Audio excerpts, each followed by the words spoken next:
see him here every week. He loves comedy. Please give a lovely warm welcome to Charlie Barnes. Thank you very much. You having a good night, ladies and gentlemen? Yeah. Splendid. Well, here's some locally sourced news for you. This will be the last show I do for a while, because next week I'm having an operation because I have Crohn's disease. So one of the symptoms of this is I will have bugger all appetite for a while. So who's planning any hunger strikes? That's it. So I have a bowel disease, I'm Jewish, and I'm autistic. I am a triple threat. So half of you are thinking, well, no shit. Well, basically means my brain works differently to the rest of the population. I see things differently to most people. Like, could be a really shitty eyesight. There once was a time when I saw the whole world in black and white. Coincidentally, that's when I stopped wearing contact lenses. So led me to some odd situations. That last week I tried to buy a pair of crocodile shoes. They gave me Crocs. So I kept myself busy. I have written a television pilot. Ooh. Yeah, it's about a couple who try for children. They're not having much luck, so they adopt a child who turns out to be a zombie. I call it Raising the Dead. Now, I'm a hat person. Easy thing to miss, I know. Now, apparently, there's been this rule that I'm unaware of. If you see somebody wearing a hat, or even, it's okay, not just ask to wear it, just yank it off them. Ask them, beg them, please, can I try your hat on? Please let me wear it, it looks so nice. I have found out the hard way that the same exact rule does not apply to women's bras. Double standards, eh? What can you do? Oh, hello there. That's a smashing pair of knickers you're wearing. Can I try them on? Oh, they will go very nicely with my collection. Oh, I don't care that they haven't been washed. There'll also be wearing glasses. You ever lend somebody your glasses and they always say the same damn thing, don't they? It's all, oh, your eyesight's bad. Wow, what gave that away? I mean, do you sit in people's wheelchairs and go, well, it's not going very quickly, is it? So, anyone been to a school disco? I've been to a school reunion, so I have no desire to go to anything to relive my school years, because my school years were fucking horrible. And don't try and sell me on sexy schoolgirl uniforms. Do I look like a Radio 1 DJ? Yeah, relive your school years. Yes, I really want to relive acne, social awkwardness, isolation, playing rugby in the fucking rain. Yeah, I got told at school by a teacher, nobody likes a comedian, young man. Nobody likes a clown or comedian. Because as we all know, geography teachers get all the pussy. Did you all have sex education at school? I didn't. It could have been helpful. Everybody's first time is terrible, isn't it? You know, lots of fumbling about, not going, awkwardness, not knowing what goes where. Tell you, my geography teacher wanted his money back. Look, in the news this year, Gary Glitter got out of prison, only to fuck up again and go back in. Well, that's ruined the current series of The Masked Singer, isn't it? Mind you, he would have given himself away, wouldn't he?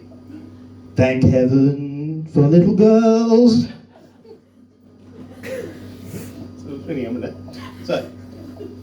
So, I was reading a piece in The Independent. It said, why I feel sorry for fans of the Smiths. I went, bitch, try being a Lost Prophets fan. So, I'm here from Bristol. Okay, so recently, so a few years ago, they changed the name from the Colston Hall to the Bristol Beacon. How do we feel about that? Woo! Yeah. We want to disassociate ourselves from a terrible person who committed terrible crimes in history. It was an awful man. Yeah, I got 2 words for you, pal. Savile Row. Guys, I live on Hitler Avenue. You don't hear me whining about it. And I'm Jewish, remember? I don't like to wear my Jewishness on my sleeve because, well, the last person to make us do that was Hitler. I'm allowed, all right? Mind you, I did get lots of gold stars at school. So, the phrase I really don't like, the phrase grammar Nazi. It's apparently, because as we all know, there was a special wing in Auschwitz reserved for people who misuse apostrophes. Lots of sayings I find annoying, like the star was accused of indecent assault, as opposed to decent assault? Excuse me? I'm so sorry.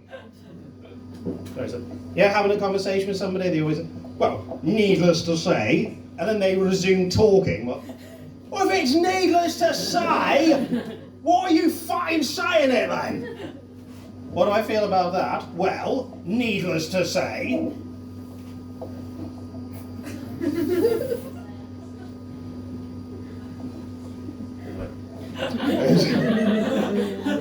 So apparently, if you're quite famous online, okay, I say the word famous loosely, you're an influencer. I don't like that term. I think that's a very dangerous term. Sounds a lot like leader, ruler, manipulator, do what I say. Well, it is. Charles Manson was an influencer. Well, it is very aptly named, because every time I see one of these pricks, I immediately turn my computer off and go and read a book. Oh, here's something that really annoys me. When somebody says a really funny joke or what they assume is amusing and clever, and then they fuck it up by saying banter at the end, or banter. Guys, if you have to tell people that what you're saying is witty and amusing banter, it most likely isn't. Okay, there is a good fucking reason why we as comedians don't end our sets with joke, one-liner, amusing story, social commentary. Yeah, I feel like Mark Wahlberg in The Departed. But if we did that, we would not be good at what we do, would we? We would be cunt. You calling us cunt? So, we had a cat that had leprosy. I haven't told it yet, steady on. And one day he went up a tree. Well, the good news is he managed to land on his feet. We got any lepers in? Oh, show of hands. Do you hear about the leper who went in for a job interview? Wanted to get his foot in the door. How do you tell if a leper's flirting with you? They give you the eye.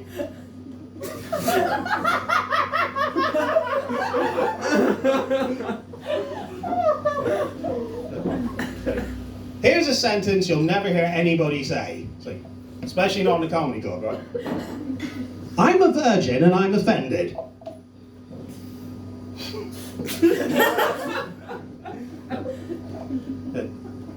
So we got plenty of couples in. Nice to see a lot of love in the room. Now they say that personality is what counts in a relationship. That is what strengthens it, makes it last throughout the years. Well, my girlfriend's schizophrenic, so I'm spoiled for choice. Yep, I got 2 sets of feedback about that joke. One really loved it, and the other one hated it.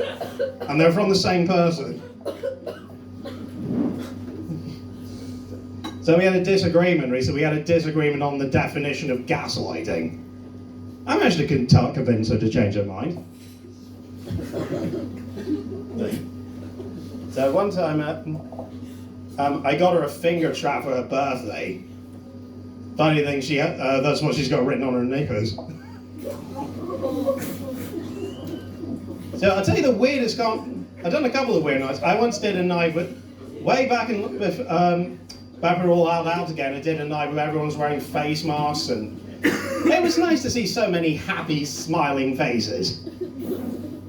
I once did a night in a nudist colony. God, I haven't seen so many dicks in one room since the coronation. I'll tell you the song they should have played at the coronation.